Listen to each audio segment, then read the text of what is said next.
What's up, everybody? This is Brad from the Rules of Villainy podcast coming at you with a little something special today. If you are familiar with this video series at all, you might be expecting a local meta report for the week of constructed Lorcana throughout the St. Louis community. And in a sense, you are correct, except it's only limited to this past weekend where we had our first weekend of Archazia's Island Set Championship tournaments. And I have four of the winners here, the four of the winning decks for you to take a look at and maybe get some ideas on maybe how you can find success in the set championships in the coming weeks of May, or what you need to do to counter these decks that you're likely going to run into, whether you are local or wide. These are all four very prominent decks in the meta and now set championship winning decks. And most importantly, just an opportunity to showcase the great players that we have here in the Midwest community. So that being said, let's take a look at deck one. All right, our first deck of the day is a Ruby Sapphire piloted by Justin Ward. He calls it Sharkbait. It should be of no surprise that Justin topped a 32-person set championship at game night with this deck. He's been on this since Inklands and has mastered it. He is a North American continental qualifying player. All shinies, every single one of his cards in his deck is foiled out or enchanted. He knows this deck better than anybody. Fantastic performance. A few of the cards that I would like to point out that did surprise me was Maui's Fishhook, recent villain of the week here on the Rules of Villainy podcast, because it's made a comeback with all the evasive threat that has popped up here recently.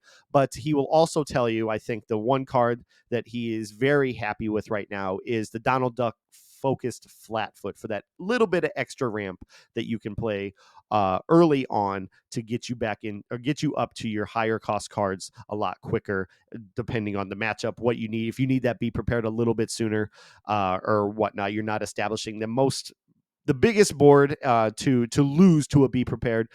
Who am I to? Justin could explain to you this better to you than I can. And in fact, we've kind of hinted at it in the Discord that, hey, maybe you should make a video about this. I think a lot of people would learn. One anecdote would be that we had a live stream the following day, which we're going to talk about the winning deck here at the end of this video. And he sat in on the commentary for a Blurple, which was me, versus another Sapphire Ruby deck, and his mind, talking through the scenarios and stuff of what my opponent might be thinking and what he should and shouldn't do was fascinating to listen to. In fact, Lucas, my opponent, has come out and said that it was really educational to watch the playback and hear Justin talk about why he should be and shouldn't be doing these things. So props to Justin for providing that information, Lucas for learning from it, and congratulations. It's no surprise. Sucks you had to take out one of my teammates for it, but I know you guys are really good friends and practice together, and this is all just fun, like the entire community. So congratulations to Justin, first one in St. Louis, getting that beautiful Max Grecki Hero Hamada playmat. All right, our second deck of the day comes from Mr. Rudros himself. A 14-person tournament at Forge in Fire.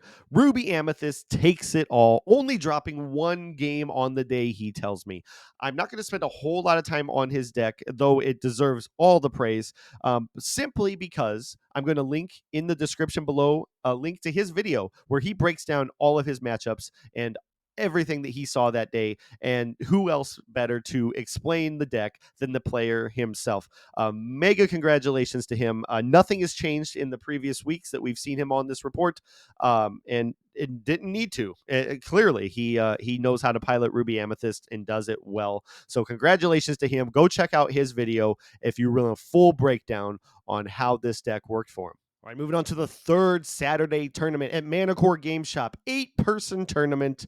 Megan wins with Amethyst Steel, another one of these decks that we've seen the past several weeks that she has pretty much mastered to this point. I know that she has said in the past that her Fire the Cannons came in clutch. I can't imagine it was any different here. In fact, I played pretty much a very similar version of played against a very similar version of this on Sunday, and it just absolutely devastated me. After a 2-0 start, I ran into this deck and it crushed me. The one card that is still haunting me right now is the Giant Cobra, which I talk about every time we talk about Megan's deck. There is nothing you can do to stop that card from gaining you 2 lore, aside from making sure they have nothing else in their hand when they play it.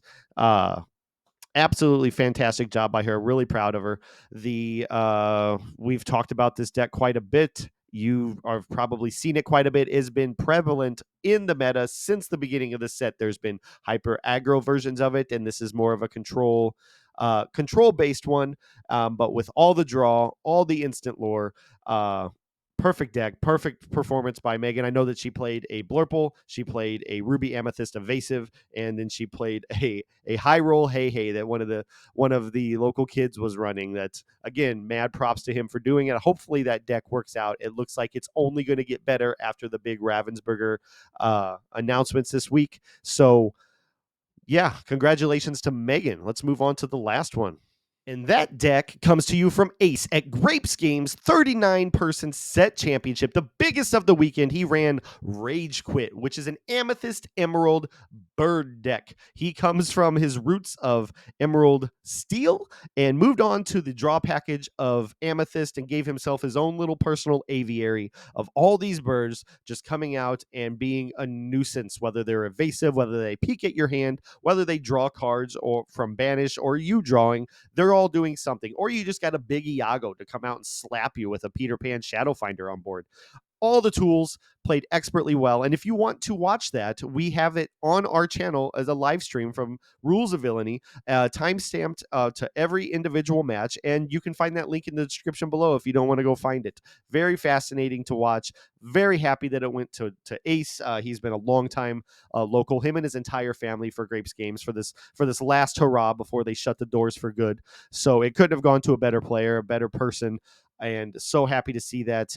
It's a menacing deck. We've been talking about it on the local meta report for the last several weeks. He made his first appearance on the report this week with a 3-0 at Grapes game. So mega congrats to him. His round matchups, I do have them listed in front of me, was Chernadog, Amethyst Steel, Emerald Steel, Ruby Sapphire. He had a couple of IDs since this went into 6 rounds, being at 39 players, and then being the first seed going in the top cut. He got on the play for all 3 of his games against Emerald Steel, Amethyst Steel, and Emerald Amethyst discard. So great performance all around, and truly a blessing to have been part of it at all. I played in it, and the podcast live streamed it, as we always do, always have for Grapes Games, and super excited. It was a great weekend of Lorcana here in Disney Lorcana here in St. Louis, and these 4 players were the 4 that topped it. And I hope to come back to you again next week with a few more, or maybe as they're more spread out for the rest of the week or the rest of the month, we'll do one big video at the end. I'm not quite sure yet, but what I will be doing this Saturday, I will still be having another local meta report. I have some pretty cool decks to show you so far. So thank you all for tuning in. I hope you found something educational with these. Thank you to Travis and Justin for not only performing well with your decks, but coming in and on that live stream and providing your commentary and your takes on things, and hope you had a good time with it. We certainly enjoyed having you. If you, the viewers, like this kind of video, please like, subscribe, hit the bell for notifications. We're doing all kinds of content here besides the podcast proper, but please, I implore you to check that out. We have a great time doing it. We just did a live show on Tuesday night talking about all the cool stuff that Ravensburger just introduced, and we're looking very forward to the future of Disney Lorcana and more cool decks to come out of these set championships. So with that being said, we will see you again very soon.